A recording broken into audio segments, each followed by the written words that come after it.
২৪-এর গণঅভ্যুত্থানের মধ্য দিয়ে আমরা যে নতুন কাঠামোর বাংলাদেশ চেয়েছিলাম, জুলাই সনদের মধ্য দিয়ে যতটুকু আমাদের অর্জন, অন্তত ততটুকু পূর্ণাঙ্গভাবে এই মন্ত্রিসভা কার্যকর করার ক্ষেত্রে সরকারকে সেদিকে ধাবিত করবে, এটাই আমাদের প্রত্যাশা।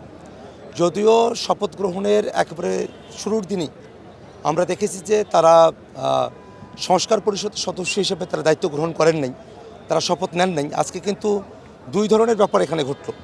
যারা আমরা 11 দলীয় জোটে আসছি, আমরা কিন্তু একই সাথে সংসদ সদস্য হিসেবে এবং একই সাথে সংবিধান সংস্কার পরিষদের সদস্য হিসেবে আমরা কিন্তু শপথ গ্রহণ করেছি।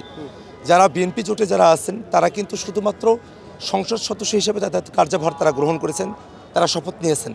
এই যে একটা গ্যাপ তৈরি হলো, এই যে একটা ব্যত্যয় তৈরি হলো, আমরা চাইব অতি শীঘ্রই তারা এই ভুলটা তারা বুঝতে পারবেন। যেমনভাবে আমরা গণভোটের প্রশ্নে দেখেছিলাম যে বিএনপি এবং তাদের জোটসঙ্গীরা যারা আছেন তারা কিন্তু শুরুতে ভোটের পক্ষে তাদের অবস্থানটা ক্লিয়ার ছিল না। পরবর্তীতে রংপুরে গিয়ে জনাব তারেক রহমান তিনি ভোটের পক্ষে বললেন, এরপরে তাদের ভোটের পক্ষে তাদের একটা অবস্থান আমরা জানতে পারলাম। এই দোদুল্যমানতা না, এই দোদুল্যমানতা জাতিকে কিছুই উপহার দিতে পারবে না।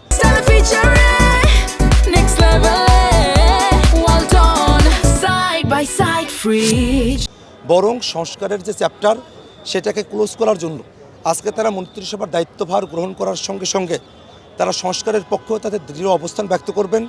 বাংলাদেশে যে 24-এর অভ্যুত্থানের সময়টাতে যে গণহত্যা সংঘটিত হলো, মানবতাবিরোধী অপরাধ সংঘটিত হলো, কয়েকটা মামলাতে রায় দেয়া হয়েছে। এই রায়গুলোকে কার্যকর করার জন্য এই সরকার, নির্বাচিত সরকার, তার ভারতের সঙ্গে আলাপ আলোচনা করে আন্তর্জাতিক মহলে কথাবার্তা বলে শেখ হাসিনাকে দেশে ফিরিয়ে নিয়ে এসে রায় কার্যকর করার দায়িত্ব গ্রহণ করবেন।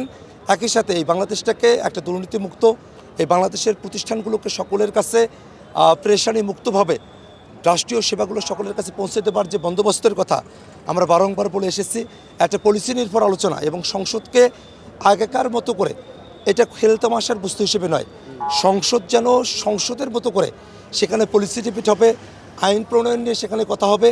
সেখানে আমরা পারস্পরিক গালমন্দ করা, ব্যক্তি চর্চা করার জায়গাটাতে আমরা রাখবো না। সংসদকে সত্যিকার অর্থে কার্যকর সংসদে পরিণত করার জন্য সরকারি দলের যারা আছেন তারা তাদের দায়িত্বভার পালন করবেন। আমরা যারা বিরোধী দলের দায়িত্ব গ্রহণ করেছি আমরা আমাদের দায়িত্বের জায়গা থেকে আন্তরিক থাকবো, এটাই আমাদের প্রত্যাশার জায়গা।